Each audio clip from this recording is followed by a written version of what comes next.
So special cases में क्या आ जाएगा कि अगर दोनों मासेस इक्वल हैं, m1 is equals to m2 is equals to m है, ठीक है, तो फिर क्या आएगा, इक्वेशन फिफ्थ है जैसे, तो फिफ्थ वाली इक्वेशन जो हमने निकाल ली है, तो वहाँ से क्या हो जाएगा कि m1 माइनस m2 जो था वो ज़ीरो हो जाएगा, ज़ीरो इंटू u1 ज़ीरो हो गया, तो यहाँ पे m1 is equals to m2 है वो 2m आ जाएगा, तो आपका v1 is equals to u2 आ जाएगा। ऐसे ही सिक्स्थ इक्वेशन में v2 is equals to u1 आ जाएगा, ठीक है। अब कह रहे हैं कि b जो है वो इनिशियली एट रेस्ट ही रहता है, मतलब u2 जो है उसकी वो ज़ीरो ही रहती है, तो अगर u2 ज़ीरो रहती है तो फ्रॉम इक्वेशन फिफ्थ में क्या है, ये जो है ये टर्म ज़ीरो हो जाएगी, यहाँ पे u2 था, यहाँ पे u1 था, यहाँ पे u1 आना है, ठीक है। तो v1 की वैल्यू क्या आ गई, m1 minus m2 u1 upon m1 plus m2। ऐसे ही जो v2 वाली इक्वेशन होएगी, v2 वाली, उसमें ये ज़ीरो आ गया, तो m1 u1 upon m1 plus m2, ये आपकी इक्वेशन इसमें से आएगी, ठीक है। नेक्स्ट है कोलिजन इन टू डायमेंशन। अब टू डायमेंशनल कोलिजन है कि दो डायमेंशन लेंगे जिसमें x और y में डिस्कस करेंगे, ठीक है। तो कोलिजन इन टू डायमेंशन में क्या है, when the two bodies move initially along a straight line without any loss of kinetic energy and then after collision they move along two different direction in plane. तो इसमें क्या है, पहले था वो सेम ही डायरेक्शन में मूव करते हैं, अब ये क्या है कि इसमें कोई लॉस नहीं होता और कोलिजन के बाद उनकी डायरेक्शंस चेंज हो जाती हैं, एक कोई और डायरेक्शन में जाएगा और दूसरे वाला पार्टिकल कोई और डायरेक्शन में जाएगा। तो ये जो कोलिजन्स होंगे इलास्टिक कोलिजन्स होंगे और ये elastic collision in two dimension होंगे। अब इसमें क्या है, दो स्फेरिकल बॉडीज़ लेनी है ए एंड बी जिनका मासेस m1 और m2 है। फिर सपोज करना है कि टू बॉडीज़ जो हैं वो दोनों एक्सिस में मूव कर रहे हैं with velocity v1 and v2, ठीक है। अब कहना है कि जब u1 ग्रेटर देन u2 होएगा, initial velocity of 1 is greater than initial velocity of 2, then the bodies collide, फिर बॉडीज़ कोलाइड होएंगी। After collision two spherical bodies a and b move with velocity v1 u1 v1 v2 along the direction making angle theta 1 theta 2, ठीक है। वो कोई और directions में जाएंगे और उनका inclination angle with respective axis आपका थीटा 1 और थीटा 2 होएगा, और थीटा जो है वो एंगल ऑफ स्कैटरिंग होएगा और थीटा 2 जो है वो एंगल ऑफ कोलिजन होएगा, ठीक है। तो केस ये बनेगा कि यहाँ पे पार्टिकल 1 है, यहाँ पे पार्टिकल 2 है, जब ये इसके वेलोसिटी के साथ आ रहा है v1 u1 वेलोसिटी के साथ, u है u1 वेलोसिटी के साथ, तो पार्टिकल A यहाँ से टकरा के यहाँ चला जाएगा और पार्टिकल B यहाँ से टकरा के यहाँ चला जाएगा। तो ये वाला एंगल होएगा एंगल ऑफ स्कैटरिंग कि इसने स्कैटर कर दिया, और ये वाला एंगल होएगा एंगल ऑफ कोलिजन कि ये कोलाइड होके यहाँ पहुँच गया, ठीक है।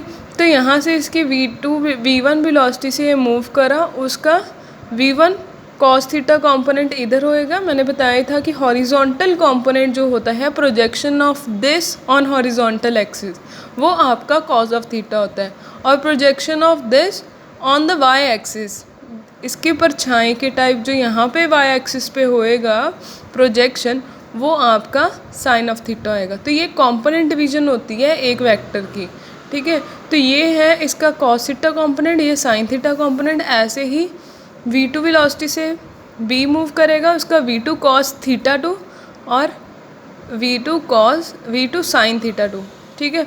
फॉर x, अब x1 जो है, x1 के अलॉन्ग जो है आपका क्या होएगा, m1 u1 plus m2 u2 is equals to m1 v1 cos theta 1 m2 v2 cos theta 2। अब यही केस डिस्कस कर रहे हैं कि x एक्सिस के अलॉन्ग कौन कौन से कॉम्पोनेंट होएंगे, m1 u1 m2 u2 is equals to m1 v1 cos theta 1, यहाँ पे कॉस थीटा 1 है क्योंकि ये थीटा 1 एंगल्स हैं, और m2 v2 कॉस थीटा 2, ठीक है।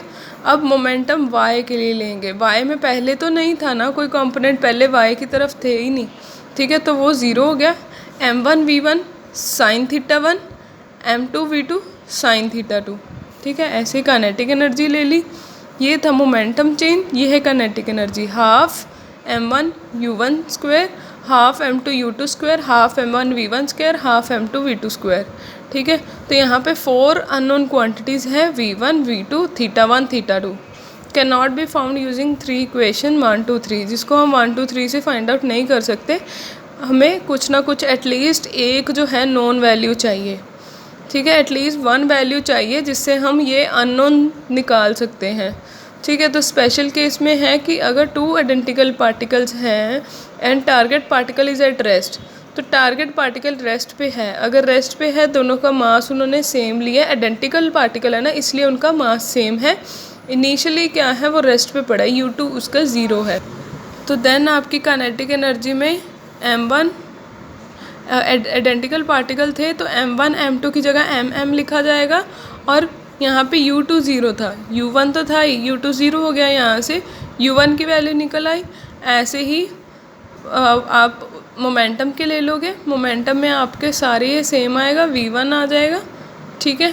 तो यहाँ से V1 इंटू V1 करके आप इसकी वैल्यूज़ निकाल सकते हो। U1, ये U1 है, U1 इंटू U1 करके आप इसकी वैल्यू निकाल सकते हो U1 स्क्वायर की। तो U1 स्क्वायर की वैल्यू आप यहाँ डाल दो, तो यहाँ डालने पे आपके पास क्या आएगा, V1 V2 is equals to 0, मतलब जो एंगल है V1 V2 के बीच में वो 90 है, ठीक है।